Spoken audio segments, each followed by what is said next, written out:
All right, welcome to episode 3 of Taco Time Podcast. I'm joined today by Ryan Aldrich and Justin Liwag. We are going to talk about AGE events. If you guys want to go ahead and introduce yourselves, it'd be awesome. Hi there. My name is Justin, and I'm the founder of Arcane Games and Events. Hi, I'm Ryan. I am Justin's right-hand man, and I help him with pretty much everything that he needs done. Nice. Ryan put this here. Ryan do that. Ryan contact this person.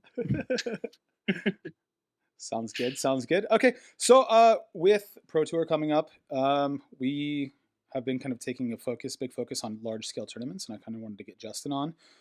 We've been throwing the Arcane Games Open for the past, 4 months now, I think.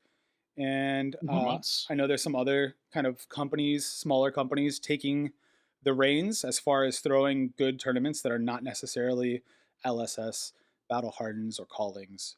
And I kind of wanted to get your take on all that. So I guess let's just jump into it. So tell me about AGE. What is AGE? Yeah, Arcane Games and Events is kind of like a two-part company where we run tournaments and then we also do production.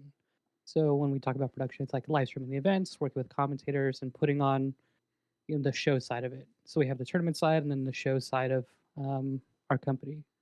So as you mentioned before, right now we're working on Arcane Games and Events Open Series, which we're kind of at the halfway point. So we've had 4 events and we have 3 more and then a Players Championship coming. And yeah, so that's kind of where we're at right now. We're hosting it at Collector Legion, and we're trying to see where we can take it from here.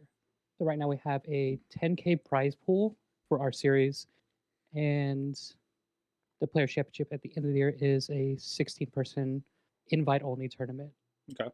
Yeah, the 16-person Player Championship is more of a celebration of the people actually reaching the end and getting top 16 spot, while also fighting for cash. We're currently deciding on where we want to host the event, as well as what type of format we want to play too. Sure. We've been primarily focusing on CC, but we've heard from a lot of players that draft wants to be included, things like that. Mm-hmm. But that's also probably because Outsiders just came out and it's a new format, and I don't think we'll be wanting to draft Outsiders in 3 months from now, unfortunately.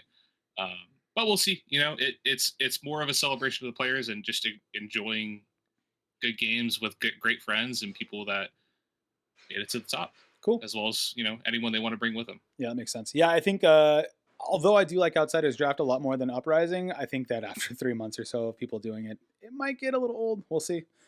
Yeah, it's tough to say. I mean, it's a great format right now, and then there's a lot of options available. But again, after 3-4 months, it might just start to wear on people a little bit. Sure. Plus, we'll be in Dusk Till Dawn meta too, which will be very exciting. That will be fun, yeah. All right, so kind of next, what I want to talk about is how did the Open come to be? Where did that evolve from? What sparked that idea? Hey, we should throw our own mini calling series thing. Yeah, where did all that come from? What started AGE? Why did you guys start? Yeah, I think with the AGE Open, it started out of kind of selfishness because I wanted something like that to exist before. Mm-hmm. For me, I came from Magic, and one of my favorite tournament series was the old SCG Open. Mm-hmm. They would stream it every weekend. They would have the commentators and different formats, different cities, and you had these players kind of rise up through the circuit to become, staples of that tournament, move up to the pro levels, move into the pro tour, or just stick around there. And they had like all these different, personalities that they built up through their own homegrown circuit. Mm-hmm. And for Flesh and Blood, it's still relatively new, where there's, even after last year where there was a lot of, it felt like your barrage with like a bunch of events, there's still not a ton to do locally. Sure. Because they come in spurts, right? Like ProQuest and Skirmish Season, they come in like these short spurts. And with the AGE Open, I wanted to have something that happened every month. It was constructed, or some format that was really popular that people wanted to play. Mm-hmm. And it was a cash prize, and then there's a payoff at the end of it. Yeah, that and makes it was sense. like something that you can invest your time into and feel like you're rewarded at the end of it.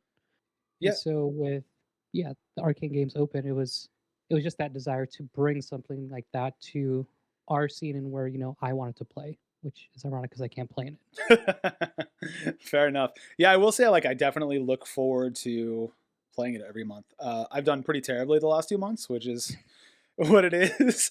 but live by the blade, die by the blade. But Yeah, there's only 8 top 8 spots. yeah, it's true. I'm gonna make one. I'm gonna make one someday. But it's something that I definitely look forward to doing. And there's something about it because we play in X amount of armories a week, whether it's 1, 2, 3. You play in your skirmishes and they're fun, but there's something about Age that is like actually replaces the feeling that you get when you go to a battle hardened calling. And that's hard to get going to a skirmish. It's hard to get going to a PQ to a lesser extent because that gets pretty close to it. But Age feels like a real tournament, you know what I mean? And a lot of these other tournaments, they don't really feel that way. And I don't know if that's because I've been kind of on the quote unquote gravy train for so long where I'm just auto qualified through XP for everything, where like it doesn't really matter if I qualify, I just kind of have to be there. Whereas with Age, I feel like I need to work on this. Like I can't screw around. I can't like split the day and still be qualified for the Pro Tour. Um, so yeah, I definitely look forward to it, and I know a lot of other people do too. Now we used to have something called the So Calling, right? So was the series always meant to be, and the So Calling was the preface to that, or did the series become something that you never really planned on in the beginning? Yeah, with the Open Series, there's something that I always had in the back of my mind, even when I got into Flesh and Blood, not even thinking about tournament organizing, because it was, again, something I was hoping that would exist eventually. And the So Calling series was kind of like our test run at it. And really what the AG Open and the So Calling was trying to address was the players who didn't go to the Pro Tour, or who didn't qualify for the Pro Tour. Sure. And wanted to make that jump. Because we had the very first So Calling the weekend of, I think, Nationals. Yeah. So everybody was gone, but the people who didn't qualify for Nationals were still there and playing and having a blast. And I think those are the type of tournaments that I want to run, and the players that I want to address too, because it is a big leap going from your local armory to a Pro Tour. Yeah.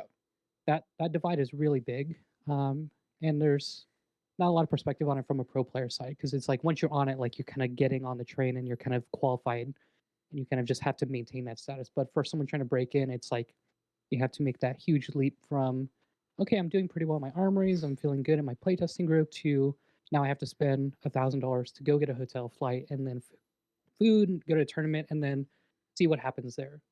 And I want it to be the AG Open as like that middle step to build confidence in players. That's awesome. Because I think that is important, because it's just there was nothing like that to bridge that gap. You just had to make a leap of faith. When I first started playing Flesh and Blood, I think after 2 months of playing, I found out that the first Pro Tour ever was going to happen. And as a former Magic player, I never got to qualify for the Pro Tour. I was way too young, but I did qualify for something that used to exist called JSS. And I don't know if either of you know about that. But this was a tour that would take place at the same time as Nationals. And it was for people that were 16 and under. And so it was called the Junior Super Series.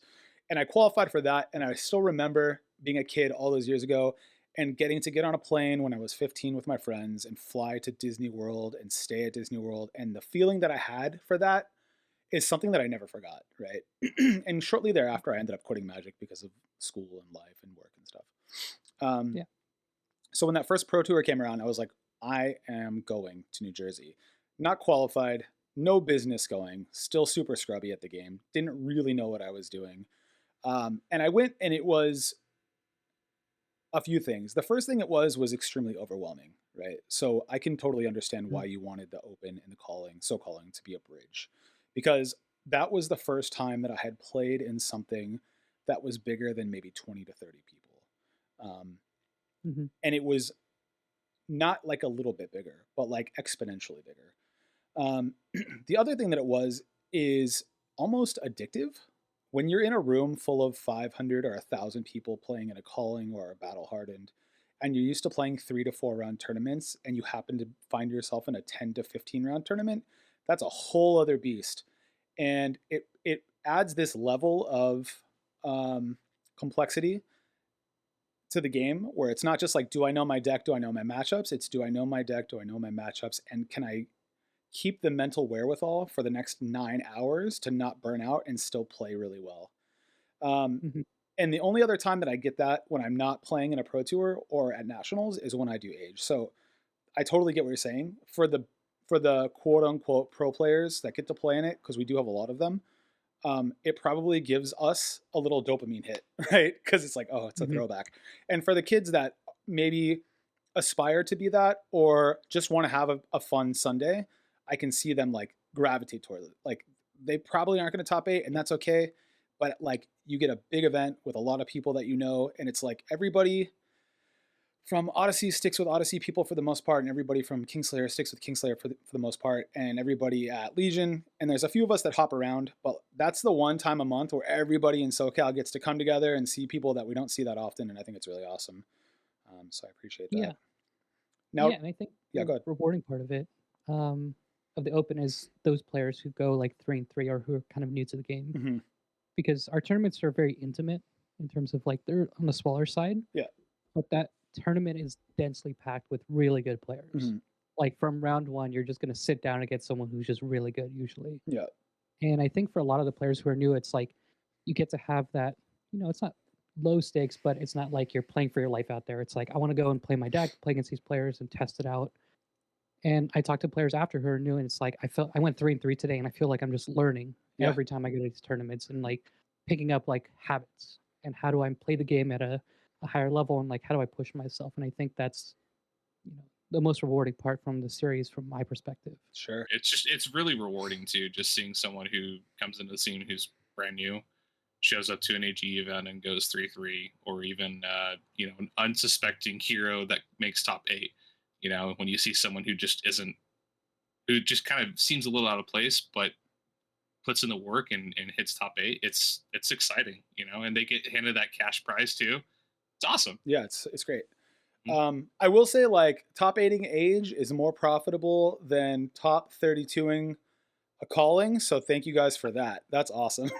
We try our best. Yeah. So I will say, when it comes to bigger events, I definitely play cleaner. When I'm playing in an armory, I'm kind of sloppy and like more just there because I get to see the boys, right, or friends. And when I play an age, it's true. Like, you do actually think, you like, most of the time at an armory, I'm like, okay, I got this 3-3-3-1-5 whatever finisher. When I play at age, I'm like doing math, like, oh, maybe I'm gonna block this turn cycle. You know what I mean? And I don't always do that. I don't always play higher level Flesh and Blood when I'm not at a bigger event. And I do find myself doing that at AG a lot more often. So Justin is kind of the puppet master of Arcane Games. Ryan, what's it like being the puppet? Tell me all about it. Well, it's honestly, it's great to work with Justin. I think we bounce off each other pretty well. I started, it all came to be at Worlds pretty much. Mhm. I was just kind of hanging out at Worlds and just enjoying the experience. And, one thing led to another. I wound up in a room with Justin discussing the So Calling and running a tournament. And here we are now. I couldn't be more excited to be part of such a great team. And it's been so much fun along the way, and a huge learning process too. Yeah. Lots of learning. I also want to thank Justin from the bottom of my heart for not letting Ryan play in these events, because I'm tired of getting ran over by his dory. So thank you so much for that. Hey, what's our record, buddy? What's our record? I don't want to talk about it. I think I beat you once ever, man. Listen, your Katsu was terrifying, okay? My Katsu was, but it got... Katsu. Dude, they banned stubbies. That was my secret trick before 5 even existed. And then they were like, I know. That's going to be too good. And I was like, what do I do now? Sad. I mean, I think it balances out because I can't play either. Yeah, and yeah. that just donates wins to you. So it's like break even. True. There it is right there. It's a break even at that point. That's fair, honestly. Yeah. So the next thing I kind of want to talk about, as far as event organizing goes, is bigger tournaments. We're talking Battle Hardens, Callings, Nationals, Worlds, more than 100 people, or more than, let's say 75 people, right? I would consider that a pretty big tournament. What is that like compared to just running a Tuesday night? Like, what goes into that? Tell me. I can imagine it must be exponentially harder. Like, there must be so many moving parts. It is. I mean, just from the production side alone, you're adding a whole extra layer of complications, and just anything that can go wrong could potentially go wrong. But we always pull through, and we always manage to put on a great show. And it's this guy right here who does all that work, and we appreciate everything he does. He just tells me what to do and where to sit and how to set it up. And Justin puts in a lot of work to make the production look great. But it is a huge step up. We get there at the local the local shop around 8:30 usually, and we're there till probably 9, 10 o'clock, depending on what it is. Not only is it just a long, exhausting day, but there's a lot that goes into it for preparation. Yeah, you guys are usually there the night before too, which is it's not just Mhm. one day. Yeah, and then like going up, and I think what you're mentioning before is like stepping up to a battle hardened is again like multitudes of just difficulty in terms of all the moving pieces. Mhm. Like a player walks into the hall for a battle hardened, like tons of man hours went into making that happen. It's not just calling the convention saying, "Hey, like set the date for us." There's a lot more that goes into it. So for battle hardened LA coming up, there's things like you have to get a floor plan. You have to confirm it with the fire department because there's a lot of people moving in there. You have to get insurance plans to cover you for the weekend. You have to get internet. You have to get the audio systems. You have to get all the staff. You have to run POS systems. You have to manage all the vendors and parking and all these different things. So there's a lot of moving parts to making events like this happen. And thankfully from last year, we learned a lot from running Battle Hard in LA last year. Mhm. And so going to this again, we kind of have a lot of the reps that, just we didn't know last year. And thankfully we had, the convention center handhold us through a lot of this stuff as a first time vendor, but there's a lot of things we had to learn on the fly. Like how do you get that insurance policy? And thankfully our the person who headed our tournament last year, his um, mom worked in insurance, so she referred us and she got that all handed out for us. But it's like those are the small things that go into it, and it's like paying people, getting forms signed, and getting independent contractors and all that stuff, and like working all these small pieces together. And it's even step up from our AG events because we kind of just put that at the store. We work at the store, do our production, and do all that. And so when you scale up to a battle hardened and beyond, there's a lot of work that goes into it from the TO side, and there's months of planning that go into it. Mm. Mm. Now, It's a different beast entirely. It's just like Justin said. We've been working on planning this and getting everything set in stone for months now. It's not a quick turnaround process. There's a lot of moving parts that go into it, and a lot that could go wrong. But knock on wood, nothing will go wrong because Justin has done such a great job. that's awesome. Now, I would imagine with LSS being halfway across the world, organizing these things can't be easy, right? Um, what does the timeline look like for this for Battle Hardened, for example? Battle Hardened LA is coming up in June. How long have you guys been planning the logistics of that weekend? I would say probably a couple months. I'm just kind of being aware of it. Mhm. Last year for Battle Hard in LA, we had about 4 to 5 months of lead time. This time it was a little bit less, but I think that it's going to work out being about the same because we have that experience going into it. Sure.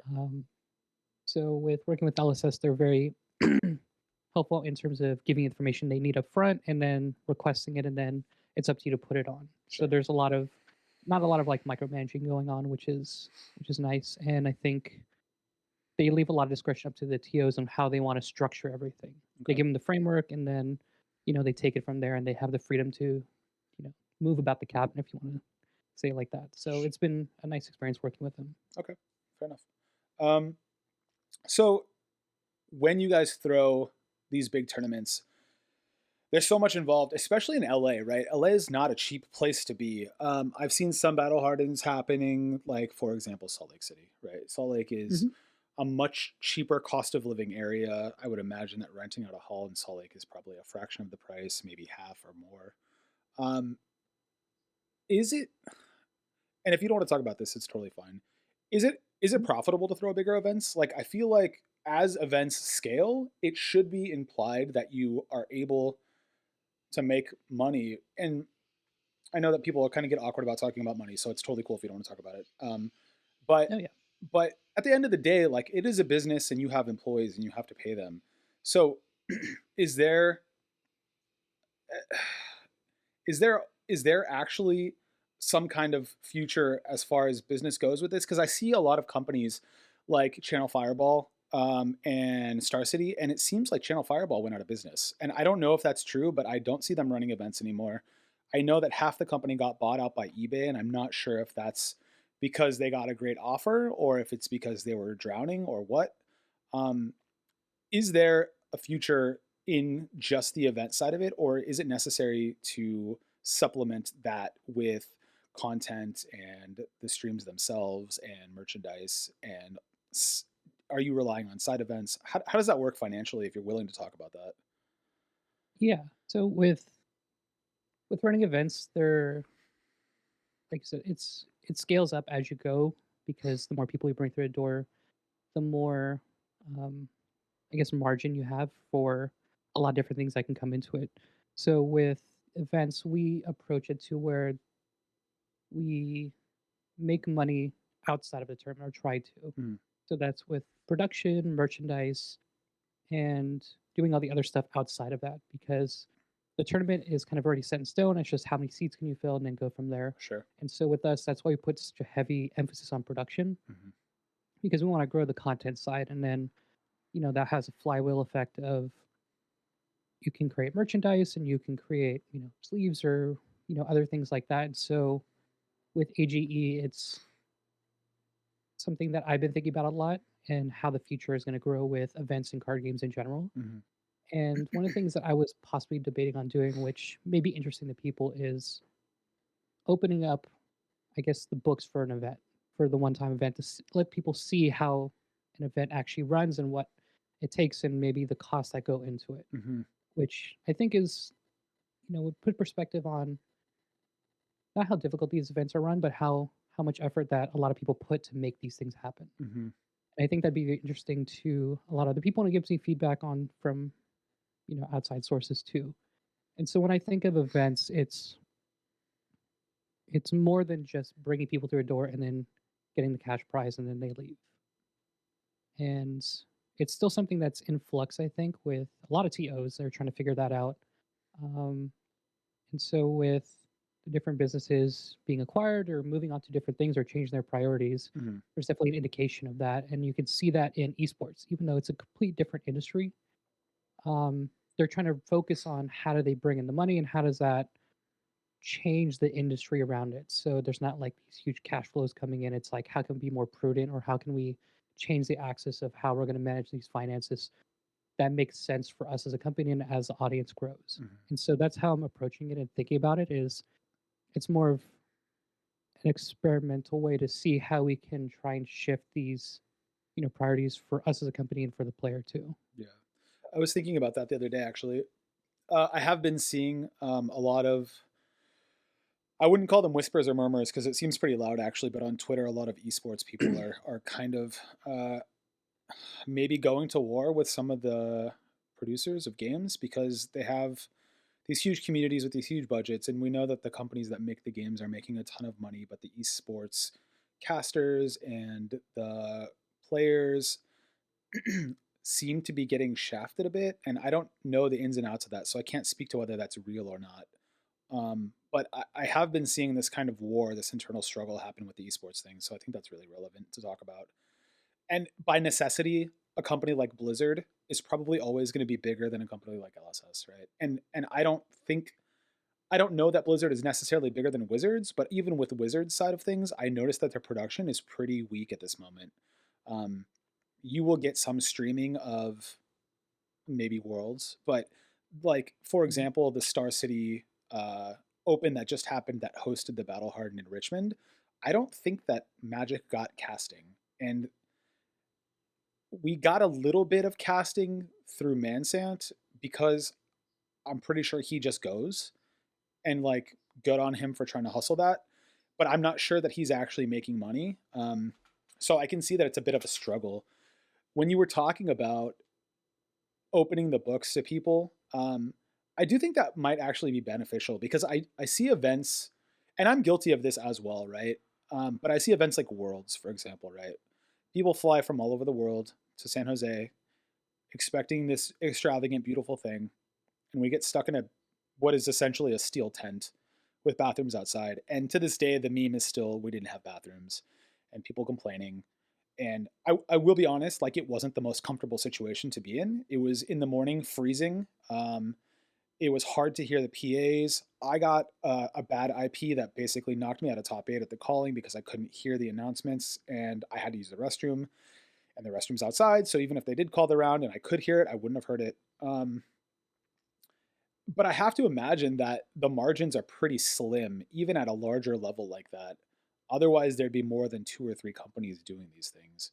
So I think that people would be probably really shocked to see how tight these things are. And I have an appreciation for it because in a past life I was a musician, and playing shows is very similar, I think, to throwing an event.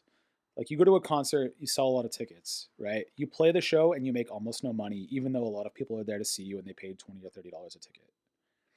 Hmm. And at the end of the day, the only way you get paid is if you sell a bunch of t-shirts, right? Hmm. You're not making money off albums because that goes to Spotify, it goes to Apple Music, it goes to the label, whatever. You're not making money off the show because the show has to hire people to work the show. They have to pay their bartenders, they have to pay the door guy, they have to pay the bouncer that's stopping the fight in the mosh pit. They have to pay rent and electricity, etc. And you can't even be mad about it, right? Because you know all the stuff that's going into it. And people will go to concerts and be like, this place sucks. And it's like, no, it's not that this place sucks. It's that you want to see a band that you like that's not the biggest band. You're not at the the Wiltern or something like that. And there's costs that are involved that most people aren't aware of. So I think that's really interesting that you're considering doing that. It seems to me that it's a really tricky business. So props to you guys for getting as far as you have with it. Um, do you think that do you think that it's a scaling issue? Is it because the game is small still? And if that's the case, is it kind of like a first in best dress situation where if you guys can get in now and make it work as the game scales, you're more comfortable in the future with bigger events because you're able to kind of be in a place where it's not so stressful. Like you don't have to worry about is something gonna go wrong and the whole thing is ruined because you'll have a bit of a cushion there. Yeah, I think with that, the it's kind of the reason why AGE is a two-sided company where we focus on the production side. Hmm. Because I feel like that's really important Yeah. because it opens up avenues for making your event profitable, having eyeballs on it, bringing on like sponsors, for example. And I think with production, it adds to kind of the overall piece because it's good for the players and good for the company making the game Hmm. because it's advertising. And I think with the way I always thought about broadcast is that it's kind of what got me to keep playing Magic. Sure. And it's not really a coincidence that when they stopped doing broadcast, I stopped really kind of playing Magic and caring about it as much. Yeah. And I think with broadcasts, it for organized play, the important thing for people to keep going is you have to present a summit to people, and then a view of the people trying to climb it. Yeah. And then when you merge those two, it's like then you have that desire to play the best decks, follow players that you like, and it's almost like a sports team. Yeah. 100%. And instead of buying jerseys, you're playing their decks. It's like, oh, I'm a fan of in Magic, like Reed Duke. He plays Jund decks. I like Jund decks. I'm going to keep playing Jund decks. I'm going to follow whenever he updates his deck. Yeah. And it's the equivalent of buying a jersey for a sports team. And when you have that production value, add on to that, where it's why we have an emphasis on player profiles and building up characters and brands of players within the circuit because it helps them further their career as a card player, and it helps us build this person to have people root for. And I think that's a really important piece, and that's why I think it's just so important to me in general of these broadcasts need to be as good as possible. They have to have the best sound. Player interviews are what we're working towards, and like doing all these small things right is, I think, what's going to make AGE successful in the long term. Hmm. And so there's a lot of like little small margins and edges that you gain, but I think the broadcasting side is the most important part of it, along with running a really good tournament as well. Fair. I remember when I was a kid, there was no broadcast, and there wasn't even YouTube at that point, right? We had the internet, but it was like internet 1.0 to the max. And what you would do, and I don't know how long ago you played Magic, but you might remember this.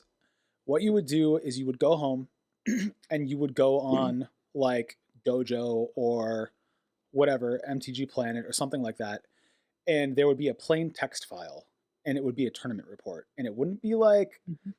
it's the equivalent kind of what we see today on Twitter threads.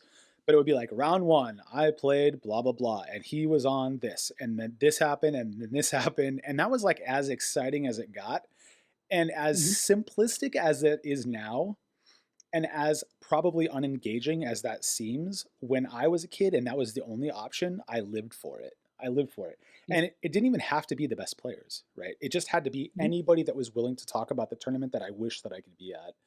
And so I agree, when there is streaming of bigger events, it's something that even when I'm there, I'll go home and watch again. You know what I mean? Um, Mhm. because I'd rather watch that than whatever crap is on Netflix at the time, you know?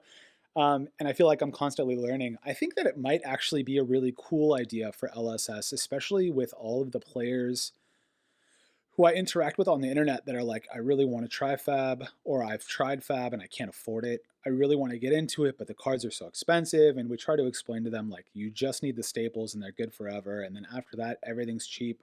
You can say that to your blue in the face, but the initial cost of starting the game is really high. And if you want to be a competitive player, like, you could do the thing where you sell all your cards, but honestly, like, the best thing to do is kind of get a play set of everything so that when you have a tournament and you have to switch up real quick because the meta changes, you just have the stuff.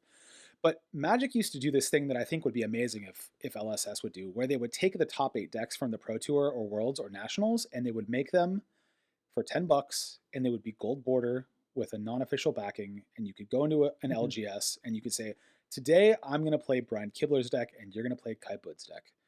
And they would have access to a gold border tunic that was worth 20 cents instead of $300.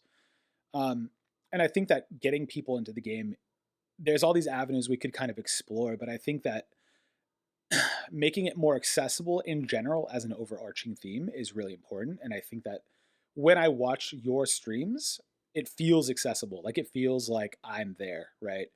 And it's sad to me that that's not more prevalent, but it makes me happy that there are people like you guys doing that. Yeah, and I think with like the stream, we put a big point of emphasis on the stream should be fun to watch. Mm-hmm. Which sounds weird to say because of course you want to make something fun to watch, but it, it's an effort to make it enjoyable to just kind of have in the background and Yep. not watch. Like we always joke, like you can fold your laundry and listen to it, Yep. not even watch the screen. 100%. And those are the streams that I love the most from Magic, like the SCG ones, because I would just have it on the background and be doing something else, Mm-hmm. and it'd be funny and interesting, and it wouldn't be like you're just spouting numbers at the screen Mm-hmm. from a commentator's side, where Mm-hmm. it's like, okay, blocks for 3, he's attacking with this for 4, he blocks, he goes to 20 life, blah blah blah, and it's just like you're just giving a game log of the event. And I think all the commentators do a really excellent job, even unintuitively. They just kind of lean into that because I think that's what our broadcast kind of pushes them towards, of just you can relax, have fun, and enjoy yourself and cast the game as you think a viewer would want to see it. Sure. And there's a balance there if you could be just having your own podcast and the game is on the background, which is not what you want to do, right? Where you're just like spouting jokes the whole time and not calling the game and you're just having too much like laid backness. Sure. So there's a balance of like how we want to approach it. And I think that makes it engaging for new players too, because there's different ways you can approach bringing new players into the game, whether it's new products, new player nights. For me, I got into the game because I watched uh, the Calling in Las Vegas where Tyler won. Mm-hmm. And it's like, I didn't know what any of these cards did. I don't know who any of these players are. It's just, it seems really fun in that spectacle of having an event. Because I loved watching the Pro Tour and the SCG Opens, and this was a card game that was doing that again. Yeah. And so I'm probably a smaller slice of the pie of how new players get in, but I think I'm trying to address that towards players like me of how do you get into the game, because I think if you just sent someone an AG Open stream, they might not understand everything, but I'm hoping that, oh, I enjoy the commentators and the cards look kind of cool and the way they're talking about it. And I think, we can find our own little ways to get more players into this game. Sure. So what you're saying is don't do what Ryan and I did the other day where we just spouted off for an hour about Ultimate Dromai. Listen, the first 25 minutes we were on it, time baby. for analysts, and then we got loopy and decided that maybe we should just start talking about random crap. That's okay? fair. That's fair. I think the second half of our commentary was fantastic. Only bone I have to pick is, I think you addressed it, is it's Ghostly Touch. Yeah, Ghostly I know. Viz. I'm sorry. I had just played a skirmish that day. It was a long day. I had Chain on the brain, man. I had Chain on the brain. It's true though. Like when I very first started playing Flesh and Blood, and I'm talking like I called my wife and I was like, I saw this thing on Reddit and I want to play Magic again, but this game looks cool too. Let's go to the LGS and see what it's all about. Before I even got my first deck, I remember what you're talking about, finding that Las Vegas tournament and seeing Tyler win, and then looking it up and seeing that he was from California. And then I remember stalking him on Facebook and sending him a message and saying, hey man, I'm new to Flesh and Blood, and I saw that you won this big tournament. So in my mind, Tyler Horspool is the best player in the world because I just saw him win this big tournament. And he was the nicest dude ever. And he's like, hey man, there's all these shops. Go here, check this out, blah, blah, blah. And that was my first interaction with anybody that played Fab. And it was, he was a great ambassador to the game. Mm-hmm. And now we're at a point where like he's a buddy of mine, right?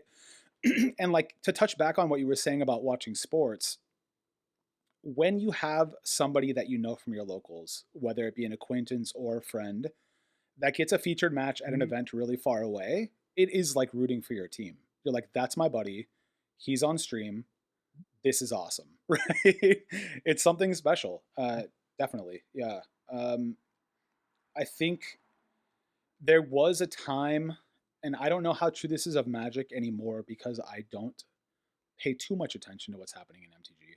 But there was a time when you had heroes like that for Magic, and they were John Finkel and Kai Bud and Zvi Mashwitz and Adrian Sullivan, and the names go on and on, Yeah. Paulo and Reduke. Exactly, and yeah. all those guys. Do you think that there's a future where we have Fab stars like that, where they're not just dudes being jerks on Twitter like most of us are nowadays? Do we have? I think we already see it now. We have the Michael Hamiltons, we have the Tariq Patels, mm-hmm. We have, the Nathan Crawfords, the Josh Laus of their respective heroes. We have all of these people who are really well known. Mara as well. Yep. I could go on and on about all these people who have this identity from their hero. Levi with Azalea. Yeah, that guy 100%. Has been on hard stuck on Azalea for so long, mm-hmm. and he's finally get his time in the sun. Yeah. I think that we have the heroes of Fab who are just really good at deck building and performing well in tournaments, and just people look up to them, and people want to play. Oh, that's Josh Laus deck. Oh, you're playing so and so's deck. Oh, Nathan Crawford's Briar deck. Levi's Azalea deck. I think we already have it. I think that it's just in a different form where instead of it's the top performers, it's the heroes of the stars of the heroes, basically. Sure, that makes sense. Yeah, like you and Fi. Yeah, not me. It's Daniel Rukowski for sure, but I'll take it. Yeah, and I think with broadcasts, that's a lot of their job too. Whenever you put on events or do anything like that, it's up to you to help these players promote their profiles and build up who they are in the community. Mm-hmm. Because that's, I think, with having the players you look up to, it's not just going to happen, but it's necessary for the game to succeed, I think, because it makes people care about the game. Because you root for them and you buy cards because they have these brand new decks, or they're switching different heroes or doing different things. So I think as a game, it's what you want out of it, and it makes the game more enjoyable to watch and just participate in, because it gives you the hope that you could be that person someday. You can win a pro tour and you can go there, and it's very aspirational. And I think giving the players an avenue to make that happen for themselves, and maybe one day be that person, is what made Magic so great. And still other card games. So I think having that pathway for players is something that I try to focus on a lot with AGE and our broadcast, and just in general, just promoting players that are just really nice people. Sure. And, who spend the time of day to help new players, like Chris Ayali, who's I went back to him with in the Magic days. We just used to sleep on the same hotel room floors and go to different cities, and he was just always as nice as he was back then. And those are the people that I want to see succeed and root for in Flesh and Blood and just in general in life. Yeah, 100%. So I was thinking about the moment that I realized that our little community here, even though there's a lot of good players here, started to make an impact was a few things happened. The first thing that happened was Tarek was talking about something on Twitter that happened on the stream. And I remember being on that stream as I drove home from the tournament watching the top 8. And I thought, like, there's like 20 or 30 of us in the chat room talking crap to the casters because they're our friends. Mm-hmm. But I remember Tarek Patel referencing something from one of the games that night. And I was like, oh man, like the big dogs are watching. That's cool, right? And then I remember maybe 2 events ago when Chris got into the finals against Craig, M&R did First one in January. Yeah, M&R did like a breakdown of the top 8 of the finals. And I was like, whoa, that's kind of crazy. Cause like in my mind, this is like just what we do in SoCal. Like this is our thing. We have our friends that play. It's the locals. Sometimes the guys from Vegas and Arizona come out. But like the world is watching, right? So like you're doing stuff that people are paying attention to. And I think that's really cool. Is that all natural? Did that just happen by being consistent, or how do you build that kind of following or audience so that you can later segue into bigger and better events and bigger and better casts and things like that? Is that something that you've been focused on, or are you just kind of like hopes high, head low, do the work, and it'll come? What's your game plan as far as building goes? Say a little bit of both, honestly, but a lot of it's just hard work, honestly. Just putting on the good shows, good performance, good quality streams, and just getting the word out to the people. That's pretty much all I have to say on it. I know Justin will say a lot more, but it's just a lot of hard work. Yeah, and the main thing is just consistency. It was a big deal to me to always run an event once a month, and having that within, the goal of like when we set our dates, we run the events and it always happens. And I think what's a priority for AGE and just myself in general is the ecosystem that we try to build around it, which is not just the tournament itself, but it's easy to buy tickets. It's easy to find where the location is, hopefully, and where to park and where to eat and do all that stuff. And we're trying to build it so where I've been to plenty of tournaments where it's like, I have no idea where to buy tickets. I don't know where to submit my deck list. I don't know how to do this. And it's like, it feels like sometimes they're actively working against you to hold back information, which is kind of like, it was just always funny to me. And so when we try to do AGE, it's like, it's consistent and it's easy to participate in. It's like the two big focuses for us in general of just, it's easy to get into and you can always know when it's going to happen. The stream is always happening. There's always, that bedrock of whenever we say something, it's going to happen. Yeah. Consistency. And it goes for a lot of things in general for like content creation work or general. It's just being consistent and always taking the next step foot forward. Because I've worked on a lot of things in the past that just haven't worked out because I wasn't consistent with it. And so having these scheduled and working ahead of time and putting on these events is just all of it is consistency. We had, for our first, I think January Open, maybe like 10 people watching. And now we peaked the last time at like 200. And it's just, we're just going to keep going and keep improving and get incrementally better. And yeah, just keep doing what we're doing. We're just going to always be here. We're like a cockroach. You can't kill us. Fair enough. Yeah.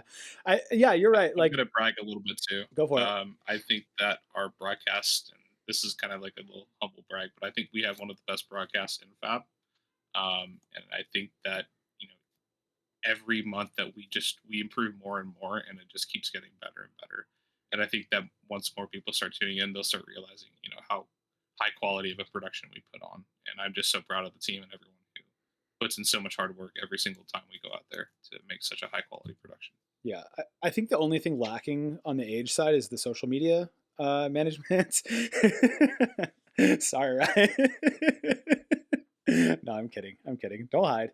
I'm kidding. That's Ryan's job. He's the Twitter god, I guess. Um, so I will say that I can definitely see that. Like you kind of hit the nail on the head. I can't remember what tournament it was, but I remember going to. There was actually two instances of this that stick in my mind. The first one is the calling in New Jersey. Nobody knew what was going on. There was no cutoff, and eventually they fixed this for the next event because so many people were pissed. But people flew in to sign up for the calling, and they're like, "Oh, you wanted? We're sold out. Like, we sold out of the calling." And I thought that was crazy that you had the first pro tour ever. And granted, it was the first pro tour ever, but this was not a new company throwing it. And the calling sold out, and they didn't bother telling anybody. And you had people lined up like, "I got to submit my deck list. I got to sign up. I got to pay my money. Who do I talk to? Where do I go?" And they're like, "Oh, you can't play." Like, and there was so many people that were furious about that. And the other one that I remember was, I want to say it was at Worlds. I believe the calling, one of the packages, there was a bit of a disconnect, and there was a bunch of people that were registered for the tournament that didn't get paired round one, and they had to repair the whole thing, and it took an hour to sort out. And I think getting the barriers to entry out of the way leaves people with a great memory, right? When you have complications like that, the first thing, Mhm. unfortunately, the way that people work, the first thing that you think about is all the stuff that went wrong, right? You don't really remember. It's like Yelp, right? Most of the reviews on Yelp are bad, and that's because you don't think about when your burger tasted exactly how it should have tasted. You think about when that burger was gross, as a weird analogy. But I think, yeah, getting all the barriers to entry, sending people home with at least a neutral but positive emotion about the day, it makes people want to come back. And I think that's true with the streams. I think it's true with the events.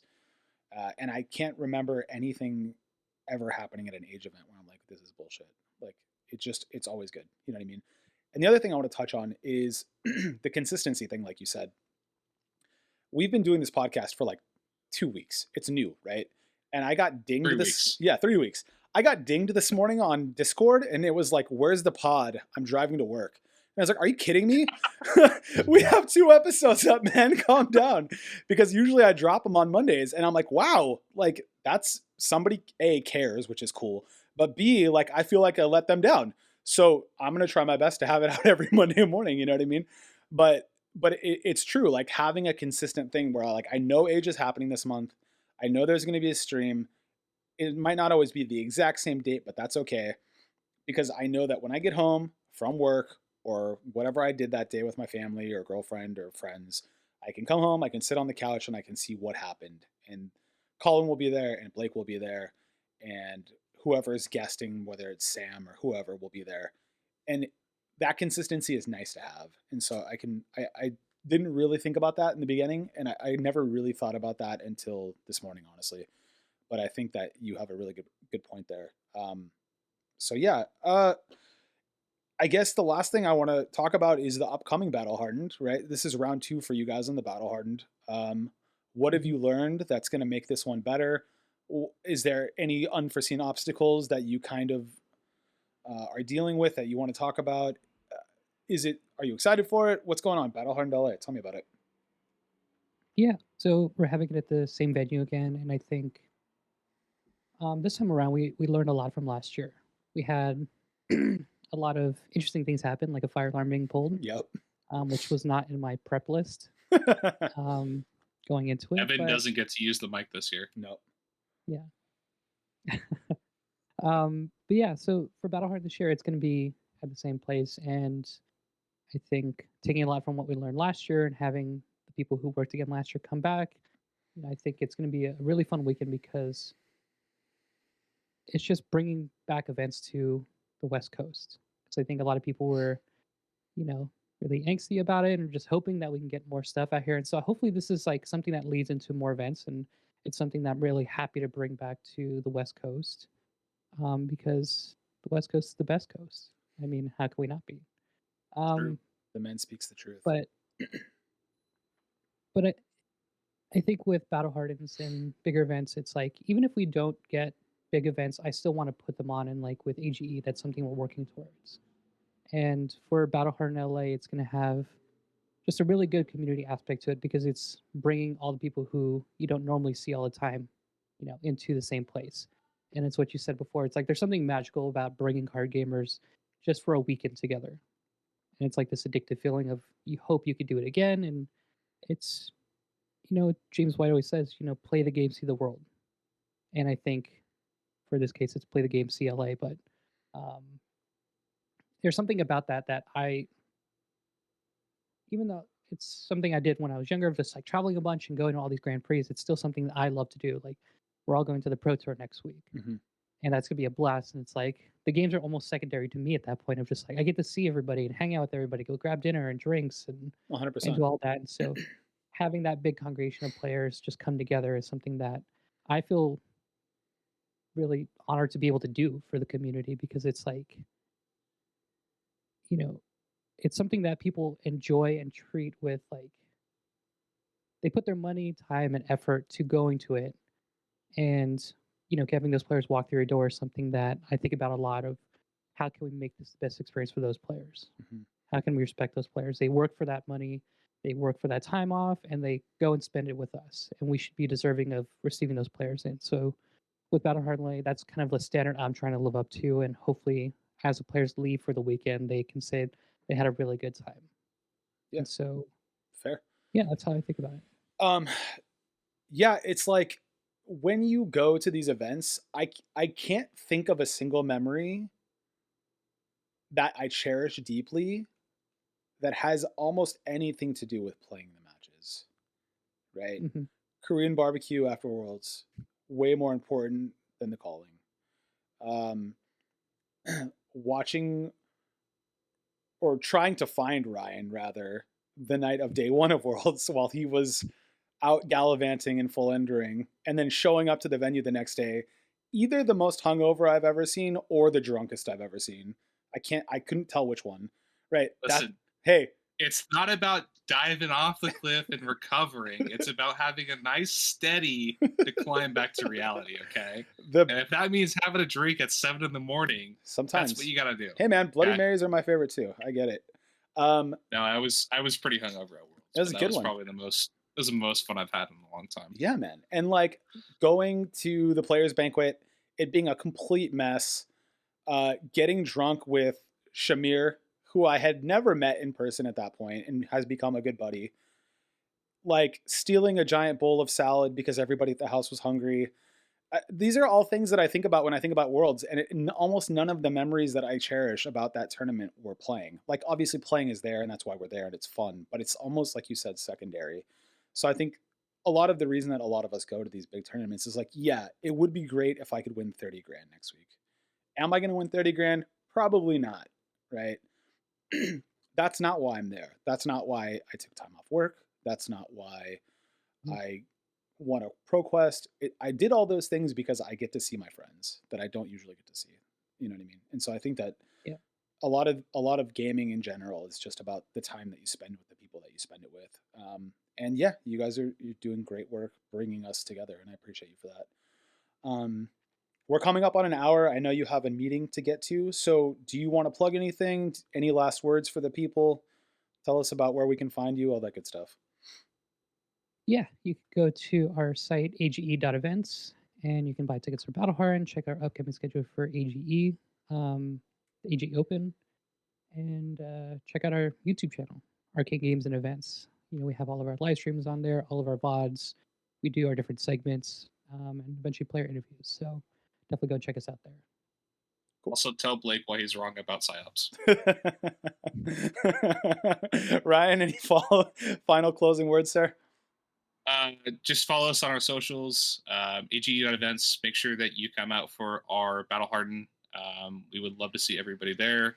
We do have a 150 player cap this year, so make sure that you sign up before we sell out. And then you can also find me on Twitter at Newdre. Editor, please add in my @ right here. It's right there, dude. I got you. Perfect. It's always right there. All right, I am Anthony Zakella. You might know me as Del Taco. You can find me on Discord as Del Taco or on Twitter as Of The Taco. And as always, we'll see you guys next week. But before that, I'll see you guys in Pro Tour. Come say hi to all of us. We'll all be there kind of wandering around. Ryan and I will be the dudes. Yep. we'll either be in Age shirts or we'll be in taco hoodies. So come say hi, give us a high five, take a picture. Yeah, we'll see Depends you on guys which then. shirt that is clean that day for me. I'm telling everybody that I know that has a company to bring me clothes because I'm flying on Spirit and I don't have a check-in. So I'm like, I told my wife, I was like, I'm not bringing clothes. I'm bringing a pair of pants and a pair of shorts, what I'm wearing on my feet, and anybody that will shill or let me shill for their brand. Like Tony's like, I got you. I'm bringing you a shirt. I'm gonna have my Age shirt on when I fly out, and then I'll find another shirt from somebody else, maybe Magnolia or something like that. Up But to me. I have extra room in my bag. So. hey, nice, perfect. All right, well, it's been real. Thank you guys so much for coming on the podcast, and we will see everybody next week in Baltimore. Later, guys. Bye. Thanks.